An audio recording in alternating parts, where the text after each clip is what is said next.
Magandang araw po sa inyong lahat. Ngayon po ay araw ng Martes. A very, very, very powerful Tuesday, no? Kailangan po nating makita kung ano po ang pwede nating makita ngayong araw na to ng Martes. Okay? So, kagabi po ay ginamit ko ang aking pinakamatandang baraha, no? So hopefully po makita niyo po kung ano po ang nakasaad sa mga barahang iyon. Sana po ay mapanood niyo po ang barahang iyon. Okay? So ngayon po ay titingnan naman po natin kung ano po ang makikita natin, ano po ang feelings niya right at this very moment, o feelings ng mga person nyo sa inyo right at this very moment. Napakatagal na pong hindi natin nagamit ang Lover Oracle. So ngayon po, ito po ay ating ito po ngayon ay ating gagamitin. Ano? Kailangan lang po nating balasahin. Sa sobrang kapal nito, hindi po natin alam kung ano po ang lalabas, no, sa ating Lover Oracle for today. Yan.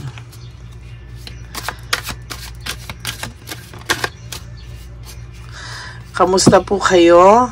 Kami po ay bagsak, no? Meron po kaming mga sipon, ubo, at yung anak-anakan ko po, no, ay may sinat. Dahil po siguro sa panahon talaga, kakaiba talaga po ang panahon ngayon. Okay? So, huwag niyo pong skip tong ads na to kasi po mas maganda po, no, na hawak-hawak nyo po, na parang kayo ay aking hinuhulaan, kayo po ay nasa harap, no, hinuhulaan ko po kayo.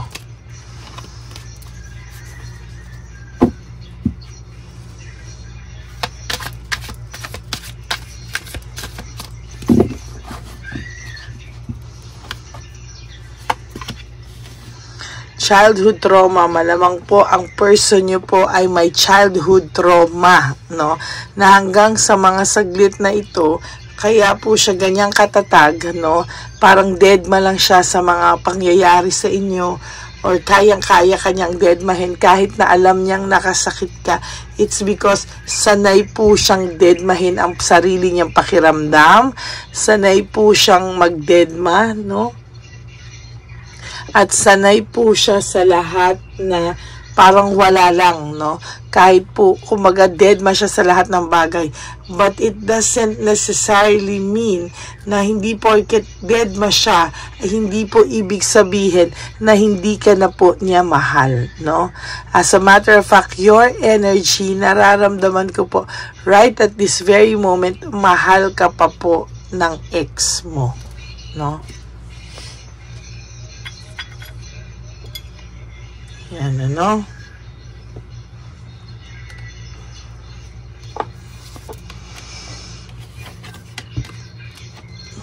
And as a matter of fact, kahit po i-deny niya, no? Kahit po i-deny niya, alam ko po na mahal ka pa rin po ng ex mo. Why? Why do I feel so lost? Lost na lost po siya ngayon, no? Lost na lost po siya sa mga oras na ngayon. Ayan, no? Hindi po niya masabi sa iyo lahat, deadma po siya, pero sa totoo lang po, no? Ikaw po talaga ay naiisip niya. Right at this very moment, this person misses you a lot, no? Talagang miss na miss ka po ng taong ito. Hindi ka po niya talaga pinapabayaan sa isipan niya. Talagang lagi ka po niyang naiisip, no?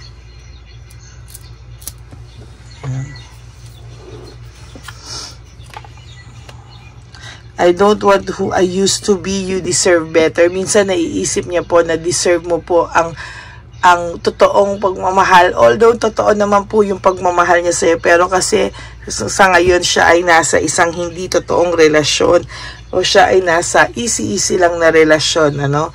Kaya sana po naiisip niya na kung may darating sa'yo na mamahalin ka, kahit masakit, wala siyang magagawa. Pero tandaan mo to at itaga mo to sa bato. Pero kapag naman, kapag naman nagkaroon ka talaga, hindi naman po niya kakayanin. Magseselos po ito ng matindi at talagang mag-aamok to ng para siyang bata. No? Amok bata.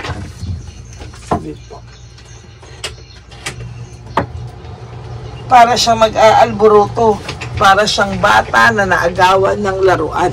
No? Hindi po siya papayag at hindi niya po kakayanin pag ikaw naman po ang nagkaroon ng iba.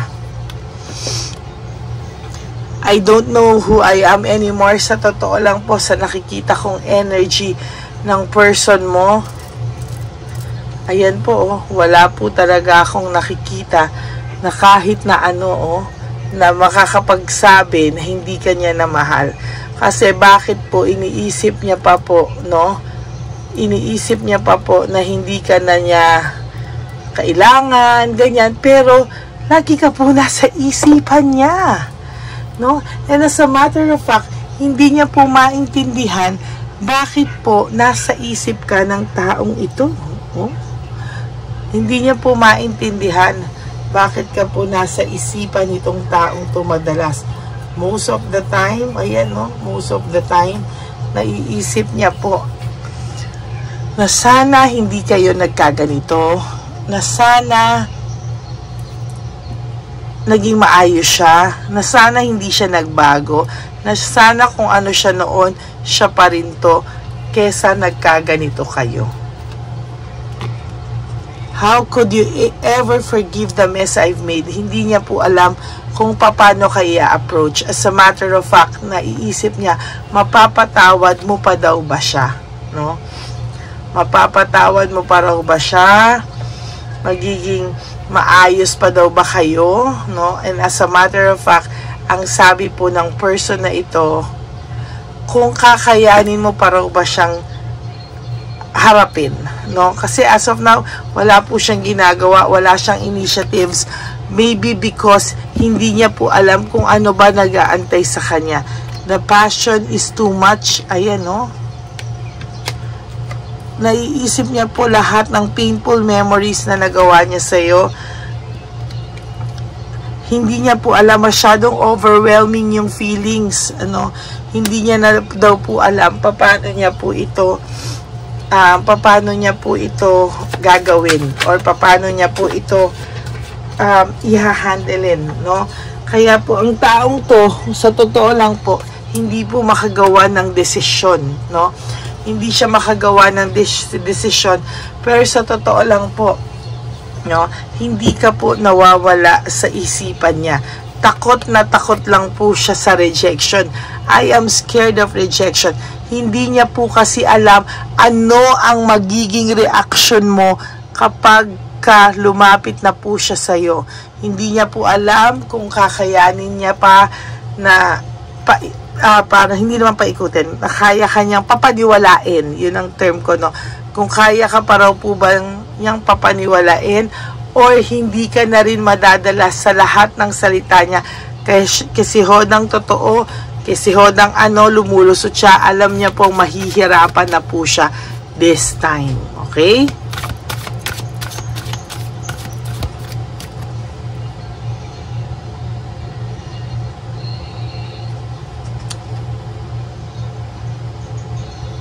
Alam niya po na hindi niya nakakayanin na basta-basta, kasi alam niya na may clarity ka na kahit papaano ikaw ay marunong-runong na, no?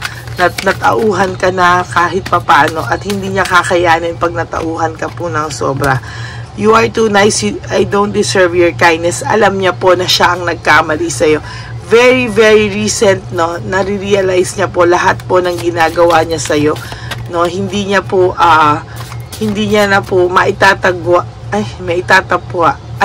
wag na po yung Tagalog ko, hindi na po niya maitatanggi, no, na talagang ganun po ang nararamdaman niya. Okay? Will this pain ever stop? Titigil pa rin daw po ba lahat ng nararamdaman niyang masakit, no? Lahat pa rin daw po ba nito ay kakayanin siyang, ayan, magbabago pa raw ba ang takbo ng tadhana niyong dalawa? May pag-asa pa daw po ba kayong dalawa? Yan. Tingnan po natin sa Lover Oracle na color pink.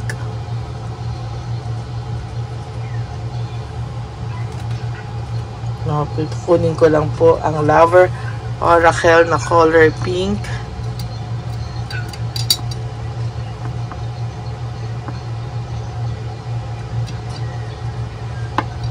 Ayaw naman ito mga, ayan. Mga insenso ko nagtaan.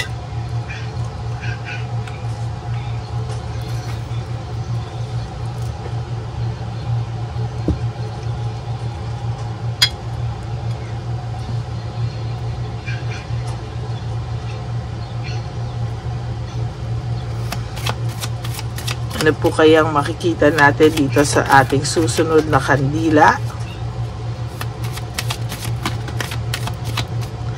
Gumaganong-ganon yung kandila natin. Ano kaya makikita natin dyan, ano? Parang yung kanyang energy ngayon ay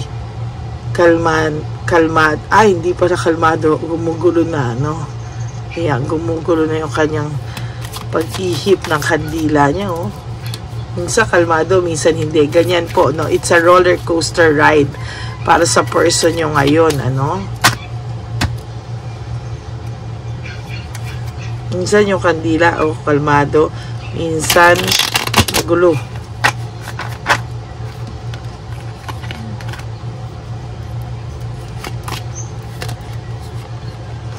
Tinago niya po sa'yo kung anong talaga nararamdaman niya sa'yo.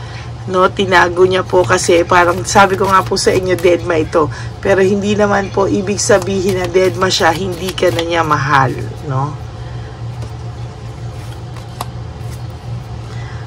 Mahal ka pa po talaga niya, no? Kahit deadma po ito, hindi ibig sabihin na hindi ka naman niya mahal. Mahal ka pa din niya eh. Ayan, no, lumalabas.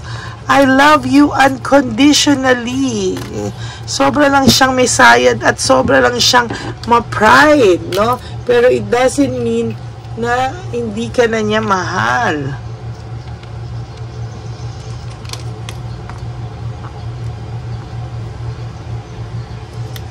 Kahit deadma siya, hindi ibig sabihin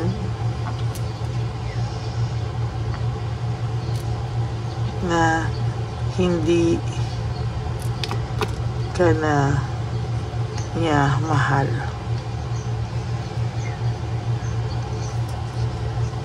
Mahal ka pa din niya. Kaso, mahal ka pa din niya talaga. Kaso, nasa sitwasyon siya na hindi siya, magulo siya, at ang sitwasyon niya ngayon ay talagang makikita natin nakakaiba, no? Mahal ka pa din niya eh, oh. Kahit anong sabihin mo, oh, he loves you unconditionally. May pagmamahal pa rin po siya, no? For our last 3 cards, tingnan po natin. May epekto kasi yung pag-i-spoiled sa kanya ni Chabelitang Palaka. Maybe si Chabelitang Palaka binibili ito sa pamamagitan ng mga material things, or yun dun siya nadala nung una. Akala niya kasi magiging masaya pa siya sa mga ganon. Akala niya nadala siya sa mga ganon. Pero ngayon nare-realize niya na hindi pa rin pala doon, no, nakukuha ang totoong kaligayahan ng tao. No, pero wala, it's too late. The hero sa kanya naloko ka na niya, no? You don't know how hard it was to let you go. Ayan, no? Nahihirapan pa rin po siya i-let go ka completely. Hindi ka pa rin po niya ma-let go. Kaya nagdededma-dedmahan na lang to kasi hindi ka rin naman po niya kayang i-let go. Kaya sa isipan na lang niya ikaw iniisip-isip. And for your last card, I regret lying to you, no? Yan, nare-regret niya pong nagsinungaling siya sa'yo, nagre-regret po siya sa lahat ng mga pinagsasabi niyang masasakit sa'yo, sa lahat ng 10 sinabi niya, lahat kasinungalingan, nire-regret po niya yon sa'yo sa oras na to. So, that's your first reading for the day. Ayan, no? I regret lying to you. I love you unconditionally. So, yan po ang first reading of the day nyo today, no? Tuesday, a very powerful one. Sana po panoorin nyo to, at yung lalabas ko later na second reading of the day. Tingnan natin kung ito ay continuation pa din or may bago naman tayong makikita, no? So maraming salamat po sa inyo. At tandaan nyo po, ang mga lumalabas po ay based sa energy po ng aking mga nababasa, no? So yan, siguro po talagang hindi kayo nanonood kayo, walang skip, no? So nakukuha ko yung mga puso nyo o mga energy nyo. Kaya yan ang mga lumalabas sa ating mga